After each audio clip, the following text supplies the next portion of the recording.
This conflict is a religious and a cultural conflict. This is radical Islam fighting against our value and our identity of a democracy, liberty, equality, women's rights, freedom of religion. That's what they're fighting. It's not just Israel's war. This is knocking on the front door of almost every single country.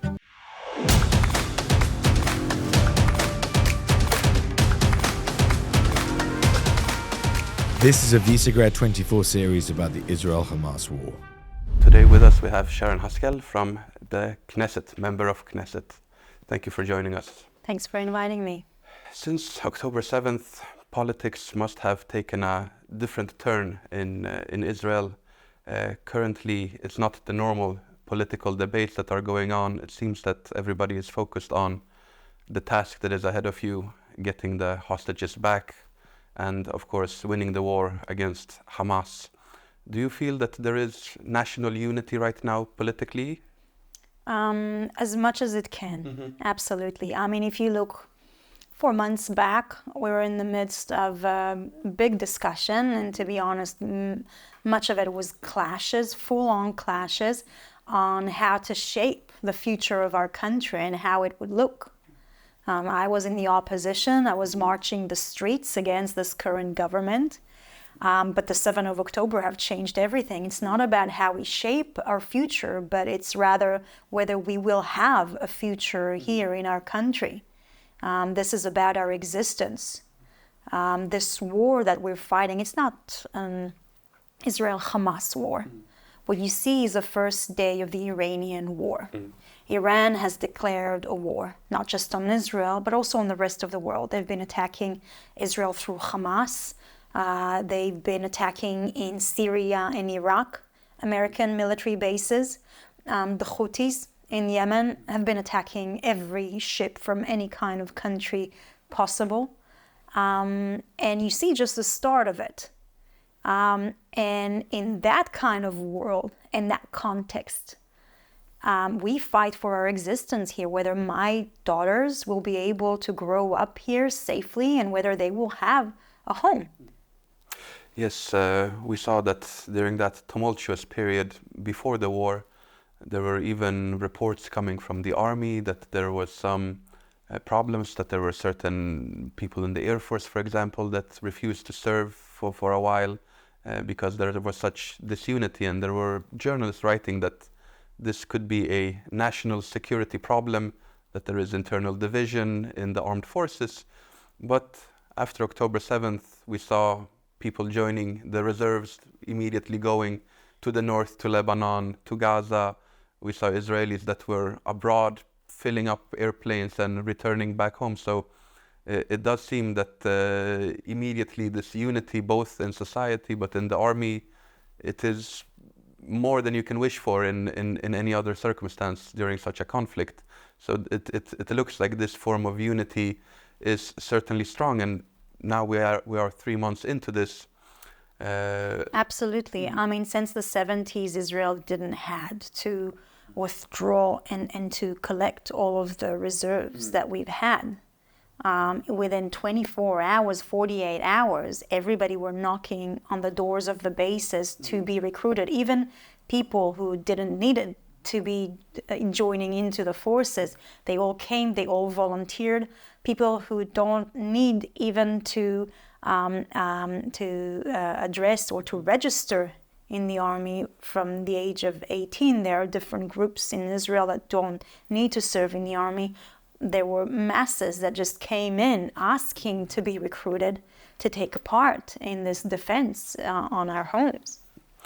And the Israeli army, the IDF, has been making continuous advances. Now large parts naturally of northern Gaza are under IDF control, large parts of Khan Yunis as well. So it seems that this operation is successfully pushing forward until all of the territory of Gaza is under their control. But then there is the question of the northern border with Lebanon and with Hezbollah. You mentioned that this is the first days of the Iran war. Do you believe that this operation against Hezbollah is likely to continue? Do you think that they could withdraw back from the border so that the people that have been displaced can move back? Or do you think that the IDF will have to make them withdraw? So a few things, and I will try to analyze it from our perspective on systematic or a strategy that we have to take. Look, I wish that there's going to be a diplomatic solution for the Lebanese border. We don't want war there.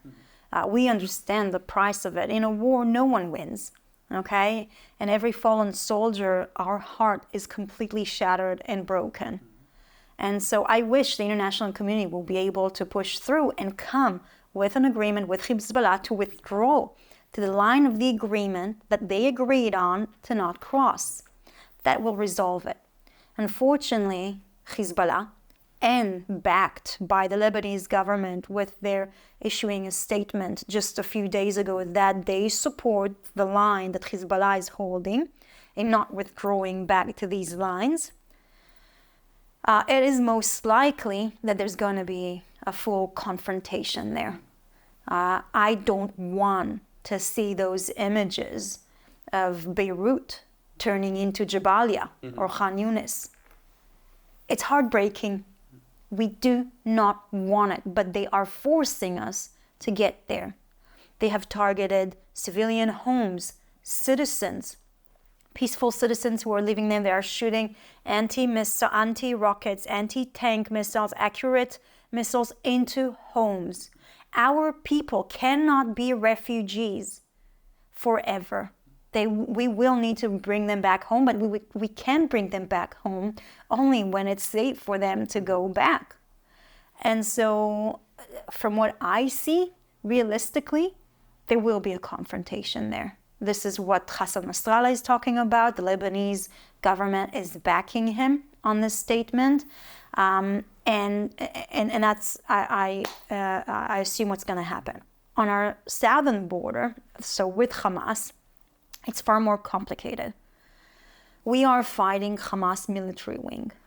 And obviously we have destroyed many of their facilities, bases, tunnels, and we're still doing. It's still far from reaching a complete destruction of the military wing. They have built an underground city. And it's going to take time in order to completely eliminate it. Their leaders are still hiding. And that's, I say internally as well, I don't think we should have passed from segment B to segment C.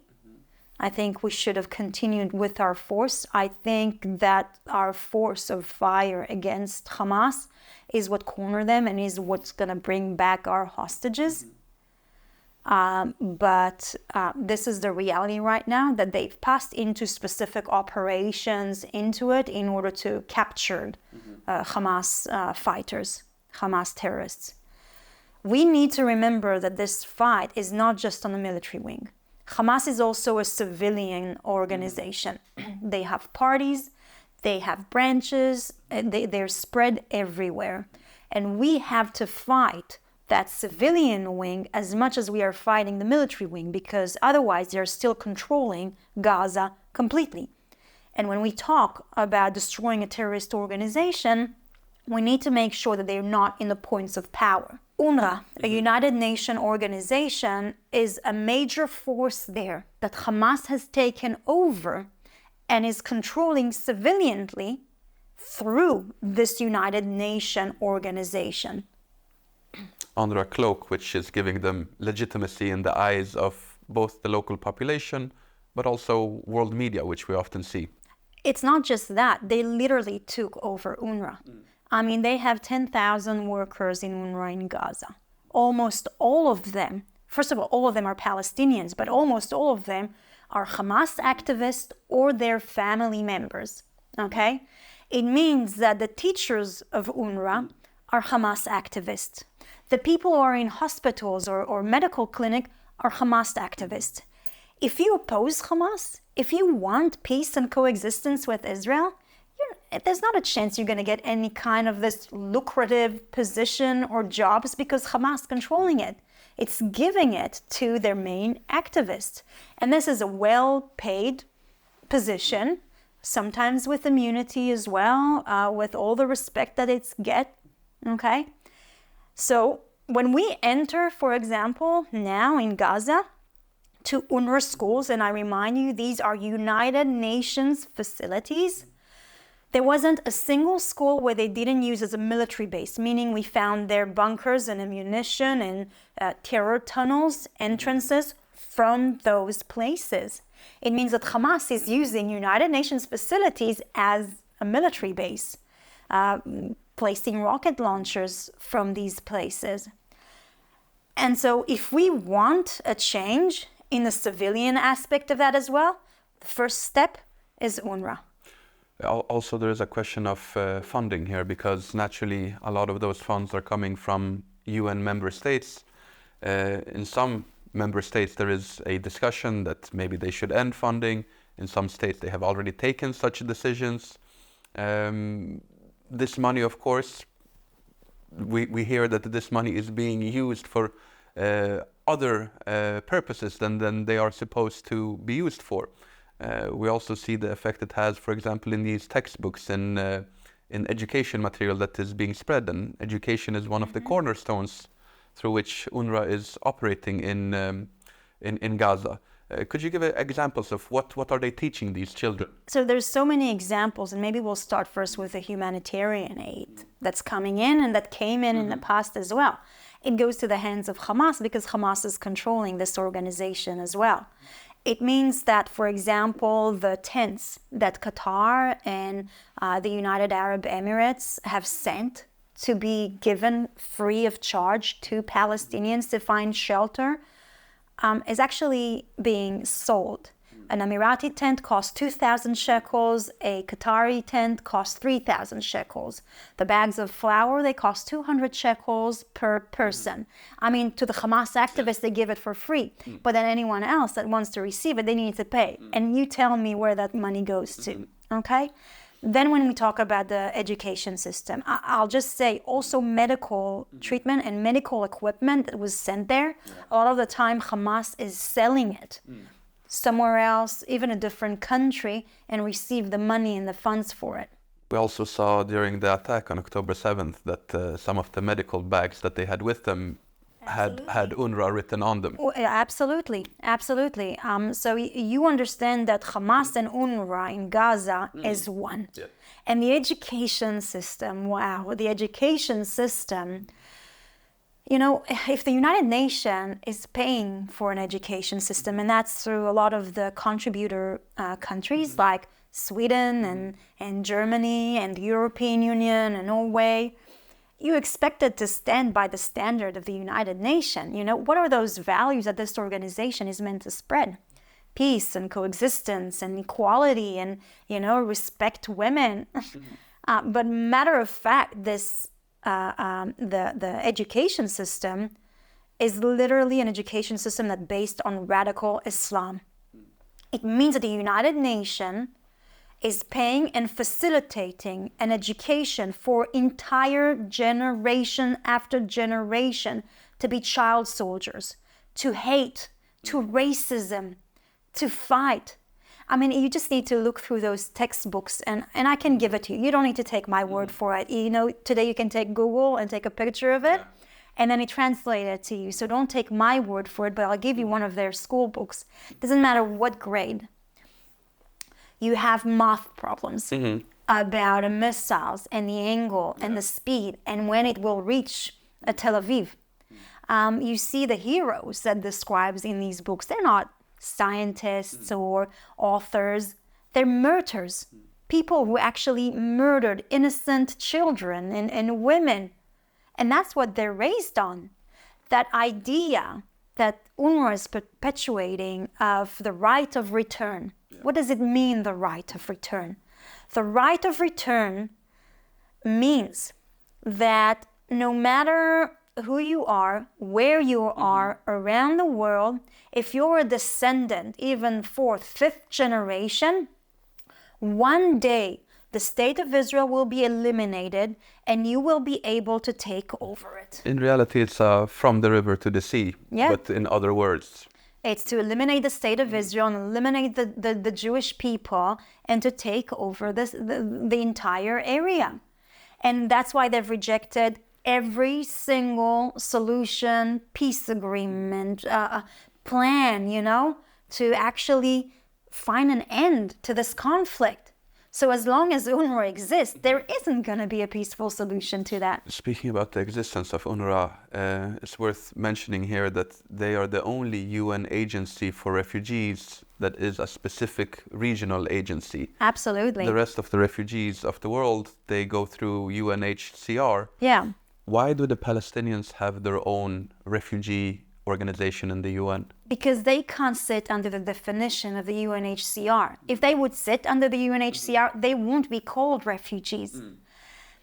There's a different definition to a Palestinian refugee where the status is if you were displaced from the 48 conflict and your descendants are refugees. It means that even if you're fourth, fifth generation, you're in Ramallah, you're in Bethlehem, you're in Germany. The daughter of Yasser Arafat, she's a billionaire, sits in Paris, but she's also registered in UNRWA under that status.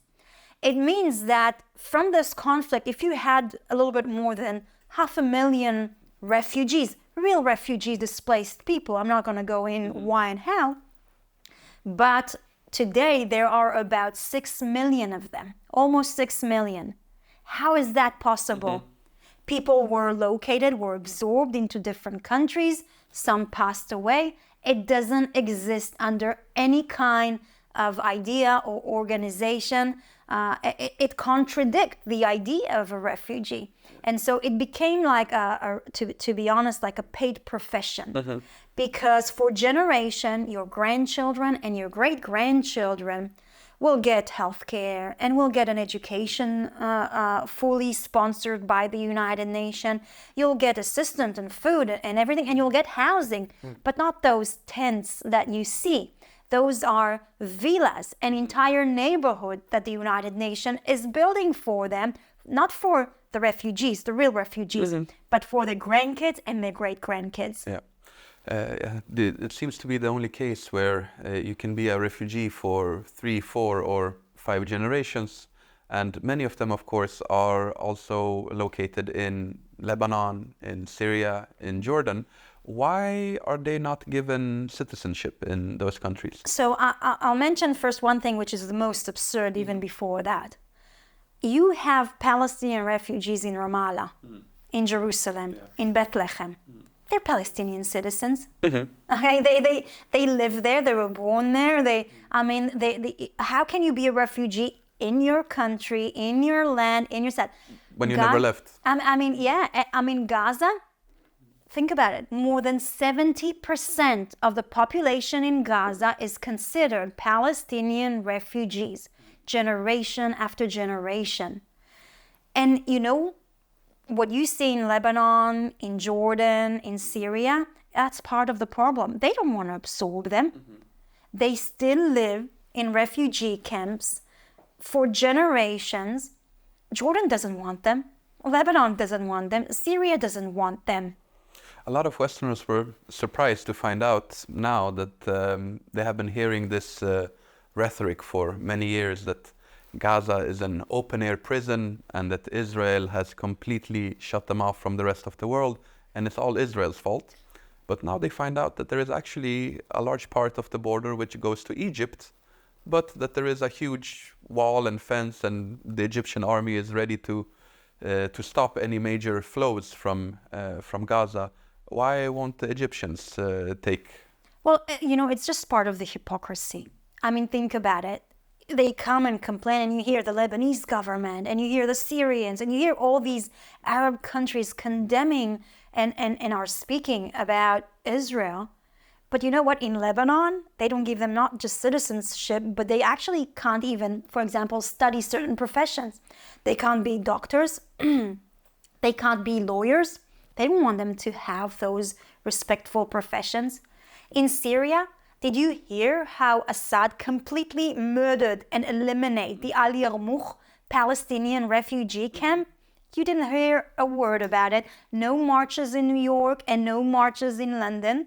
A lot of the pictures have resurfaced now, of course, online and are being used as that this is Gaza. Exactly, from the Al Yarmouk massacre that Assad has done. They're massacring almost completely the population, the Palestinian population, but not a word, not in Paris and not in Sweden, okay? And so there's a hypocrisy. What's happening in Gaza is far from what people are describing. I wish that their face were towards peace and coexistence. It could have been a Singapore or a Hong Kong. That's what we aim for. They received a land without any kind of a negotiation or agreement. They just took it. We just gave it to them. We evacuated every single living Jew, even the dead, we took out and buried them back in Israel for them to build an autonomy, a thriving community, what they wanted, independency. And what they turned it to? Into an ISIS state, an Islamic state that its agenda is a murderous, radical Islamist that is murdering and raping children and women. That's what they turn it to. The Egyptians don't want them either. Their border is closed. They have a border with Egypt. Why doesn't Egypt open that border? Bring them in. You know why? Well, there is, of course, the fact that Hamas is technically an offshoot of the Muslim Brotherhood from Egypt. But not just that. The biggest importation from Gaza to Egypt is ISIS soldiers. I mean, they had terrorist attacks in mosques and in Egyptian military camps, in churches where they massacred people. Most of those ISIS fighters, they're from Gaza. They're Gazan soldiers. Egypt doesn't want that problem either. But it's easy to turn, the lights towards Israel. Well, if we look at history, you mentioned here the Yarmouk camp in Damascus. There you also saw that they joined the elements against Assad in a rebellion.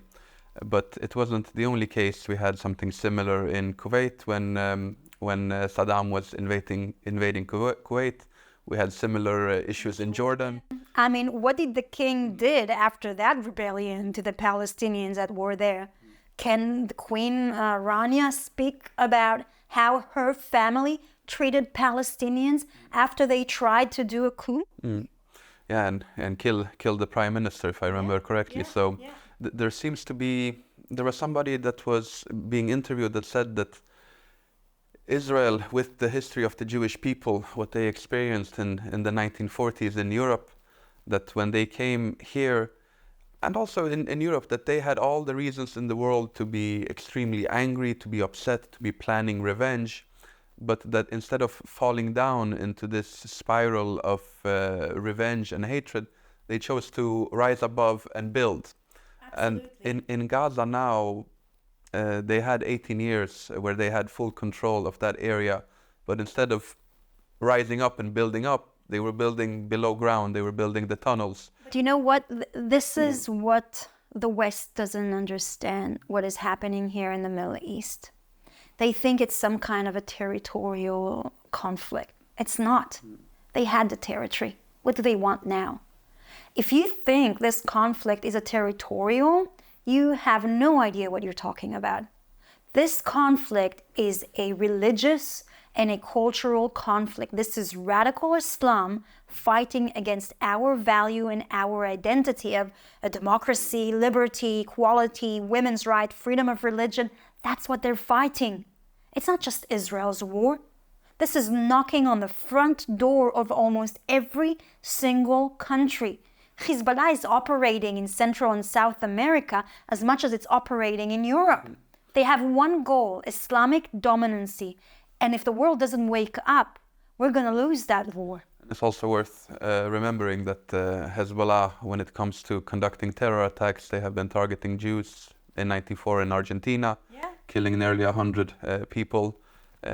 In 2012 in Bulgaria, bombing a bus in Burgas. So it's a security threat, not, as you say, just in the region, but globally. And just 2 weeks ago, we were able to prevent 2 terrorist attacks, one in Brazil, one in Argentina, and I think there were a few other ones that weren't Yes, published. apparently there was a Hamas plot planned against the Israeli embassy in Stockholm, Sweden as well. So it does seem that this terrorism that right now is being extremely hot. We also remember the years when ISIS was very active in Syria and Iraq, that we had a string of terror attacks in Europe. So we already had a terror attack in Europe as well in connection with the war here in Gaza. There was a young man in France who stabbed a man to death and clearly stated that this was done because of what is happening here. When it comes to the West, please.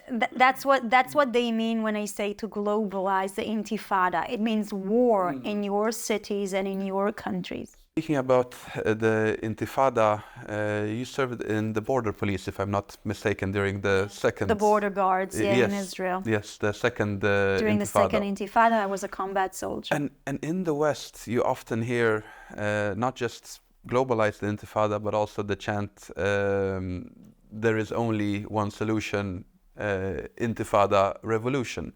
And when you ask these Westerners, they say that no, Intifada, we have been told that this means rebellion and resistance, not terrorism. Because the Intifada, how could we explain, how did the second Intifada look like for normal Israelis? How did they experience it? Wow. Look, when they go and they say those things to basically massacre our people, it's because they're racist. They like their Jews dead. When my grandparents survived different racism and atrocities, whether it was in Germany or France or Morocco, my parents came here and my grandparents came here with one goal, that our people will never be victims again, to teach their children to be able to defend themselves, that we won't be at the mercy of any kind of ruler or any kind of country or leader, and we'll have our own army that will be able to protect our children. And that's what I did during the times of the second Intifada. After one morning when I was late to school, I used to take a bus to my school, and when I woke up, I heard a very loud explosion. That was the bus that I was meant to take to my school. The second Intifada was a Russian roulette. You go on a bus, you go to a restaurant, you go to a club, and maybe you will be murdered. Some suicide bomber will come and murder you and your friends. That's how an Intifada looked like. An Islamist war. That's what it is. Now they're chanting on the streets in the West for an Intifada. Yeah, that's what they're chanting. And you know what? We will not accept that. We will continue to defend ourselves and to defend our children, no matter what they're chanting there in the streets. We see the rise of anti-Semitism. My family, that is really there in America and in Canada and in France and in Norway, they need to go to a train station and see a swastika. We're going to finish all of you. They need to be attacked on the streets or to be scared to wear their yarmulke on the way to their church, not the church, their synagogue, on a Saturday morning. I mean, what kind of world are we living in? They are terrified. They're being targeted and violently attacked. I mean, people died from those attacks. Where do you think that this sudden wave of anti-Israel protests is coming from? Because, of course, there was always a faction of society during previous conflicts, whether it was in 2014 or 2009 or even earlier. There was opposition towards Israel. But I don't think we have ever seen anything on the scale of today, where you have hundreds of thousands of people out on the streets of London, of Paris, of Los Angeles or Washington marching. Where does all of this suddenly come from? So there's two things. The first one is the really racism and hatred towards Jews. Some were educated to it, some were brainwashed into it. I mean, all those conspiracy theories through generation. I mean, we've suffered from both sides of the map, time after time. So in the past, we were blamed for communism, and that's why they hated Jews. And at the same time, we're being blamed for capitalism, and that's why they hate the Jews. Sometimes it's because the Jews are poor and are leeching off our society. And sometimes it's because the Jews are controlling the entire world. Make your mind. What is it? There's always an excuse for that hatred and that racism. And this is what you see now. You see from the right side of the map, the good old known anti-Semitism that we very much know. And you see from the far left, a very new kind of anti-Semitism. The mass migration that had come to the West from Muslim countries brought that with it. This seems to be particularly have a big impact in Europe. In America, maybe less, because that Muslim migration is smaller percentually. But it seems that politicians in Europe, especially on the left, who have larger electorates among the Muslim population, the Labour Party in the UK, for example, we remember Corbyn, for example, what his position was. Almost every left-wing party. It's because it's relying on those votes. And they were raised in a different country where anti-Semitism is being taught in schools. It's been indoctrinated. They see us as cockroaches, as pigs. We have horns, we have tails. That's how they portrayed us. We are the problem of the world. And when they bring those kind of values into your country, and kids talk and they're being raised on that, and it's some kind of an atmosphere there as well. How do you think it's possible for the left here to accommodate this type of Muslim anti-Semitism and at the same time pay lip service to things such as LGBTQ rights? For example, during these protests, we often see these movements of Queers for Palestine, for example, marching. It's the biggest joke ever. I know that in the Knesset you have been active in the LGBTQ caucus, or leading it, if I'm not mistaken. Well, I dare them to go and hug and go to Gaza and hug anyone there. I mean, the LGBTQ community was thrown out of roof, was hanged from the trees. You know, they were murdered for that. That's a crime, okay? There isn't freedom of religion. I mean, after the Jews are evacuated, the Christians are next. The Christian community there went underground. They've been persecuted. They can't really freely practice their religion. I mean, so they have a distorted moral compass. They have a double standard that's twisted by, a lack of understanding, ignorance. They don't understand the history. They don't understand the geography. They really don't understand it. So, to be honest, it's ignorance. But this ignorance also seems to be fueled. A lot of people are saying that TikTok is playing a large part, but in general, the social media. We were also interviewing people on the streets here, and when we were asking, why do you think that these mass protests are taking place? They are saying that somehow it has become trendy to be anti-Israel. That's the other thing that I wanted to put in, and it's because it's a trend. There's been a few revealing, I think now in Fox News and a few other things, researchers that have been done, especially on TikTok, and how they're indoctrinating the younger generation to those radical Islamist messages. I mean, to be honest, it's really scary when you see Americans looking around and are justifying and understanding Osama bin Laden. I mean, if you're not shocked or I don't even have words for that. I know. This is a mass murderer. He was the most privileged person, a son of a billionaire, received everything he wanted, and he's oppressed. I mean, what kind of a twisted mind or a twisted moral compass you have that you can say that? There were thousands of people who were murdered, not just in the West. I mean, probably hundreds of thousands in the Middle East because of it. Absolutely. We remember the embassy bombings in Africa, for example, in Kenya, where it was mainly Africans that were the victims. Yeah, it's just a really twisted generation with real ignorance. They get their information from TikTok. Here, if you would get a chance to what would you say if you would like to spread a message to the world? Of course, we know that the people who are very convinced, those you can't really pull back, but there are some people that are on the fence. They are not knowledgeable about the conflict, and they see these various opinions on social media, and they haven't really made up their mind. What would you say to make them see the reality? I tell them to come here to Israel to see it through their own eyes.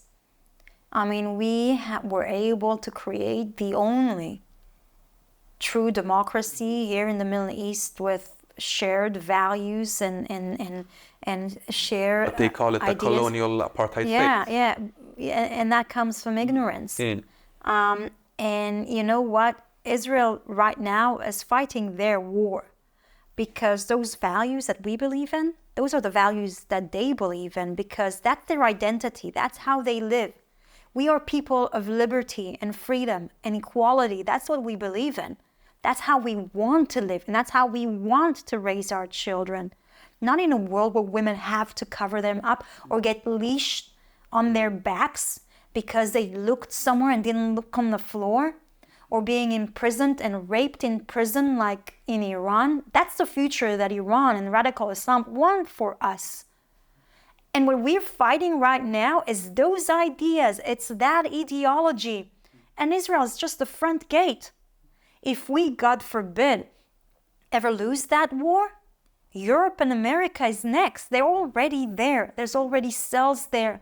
They have those planned. They've been organized for years and years. And they have to realize it. We are fighting on their freedom as much as we're fighting for every single Israeli's child freedom. Yeah, it seems that some people would benefit to read some of the documents of Hamas, because it speaks very little about national liberation, but a lot about Islamist expansion and worldwide domination.